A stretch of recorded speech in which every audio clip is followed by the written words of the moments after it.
Now I will consider a reaction for which delta N is more than 0. An example of such a reaction is dissociation of PCl5 into PCl3 and Cl2, all gases. Let us first of all derive an expression for Kc for this reaction.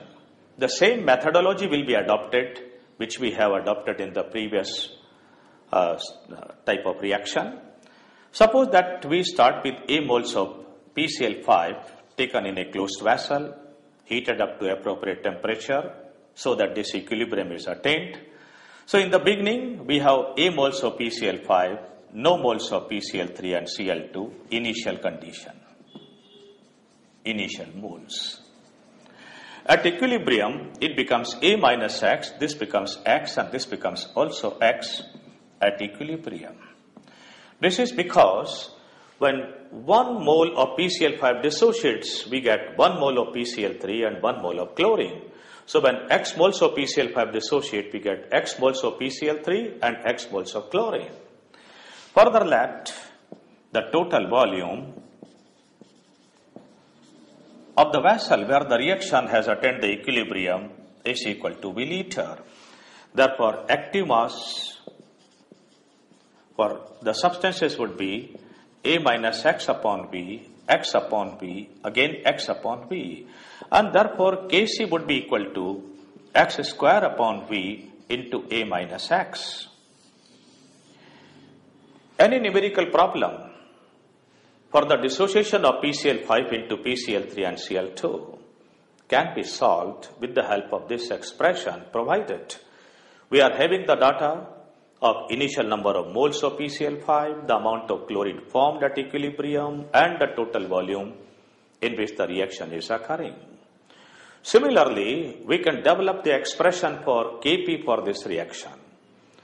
The same methodology would be adopted, and for that we of course need the total number of moles at equilibrium, that's going to be A plus X. Then we will calculate the mole fraction, multiply each mole fraction by total pressure, which we assume capital P, and then the Kp can be written. So that will be Kp equal to X square P upon A square minus X square. So that becomes the expression of Kp for this reaction. Here again, if we know the total pressure at equilibrium, initial moles of the PCl5 given to us, and number of moles of chlorine or PCl3 be given, then we can find out the value of Kp. We can similarly find out the value of Kc, or if we know one of the two, they can be interconverted by the relationship we have already studied, Kp equal to Kc, RT raised to power delta N. Let us now discuss a reaction for which delta N is less than 0. A gaseous reaction for which delta N is less than 0. An example of such a reaction is N2 plus 3H2 equal to 2NH3, formation of ammonia. As usual, we can start with A moles of nitrogen, B moles of hydrogen, 0 moles of ammonia in the beginning, A minus X moles of nitrogen are left at equilibrium, B minus 3X moles of hydrogen are left at equilibrium, and 2X moles of ammonia are formed at equilibrium. With the help of this table and knowing that V is the total volume and P is the total pressure at equilibrium, we can formulate expressions for Kc and Kp.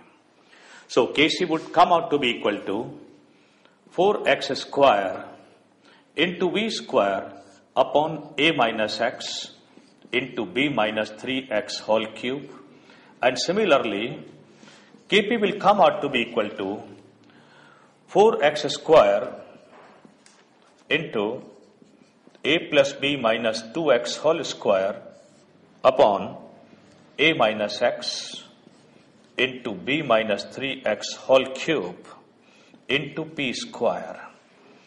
Once we know these expressions of Kp and Kc, it becomes very simple for us to calculate the numerical value of any type of equilibrium constant, provided we are given the data for the number of moles in the beginning and the number of moles of the product at equilibrium. Just like the previous reaction, we can discuss here also the various effects which affect the equilibrium state. In short, we can write that if we increase the concentration of any of the reactants, equilibrium will go in the forward direction. On the other hand, if we increase the concentration of ammonia, equilibrium is bound to go in the backward direction. Since it's a reaction whose thermal nature is exothermic, therefore, low temperature will favor the equilibrium to go in the forward direction.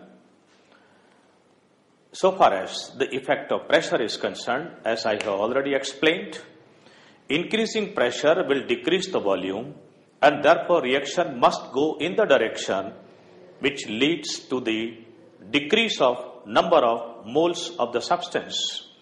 So here in this case, if we increase the pressure, then reaction must go in the forward direction. Therefore,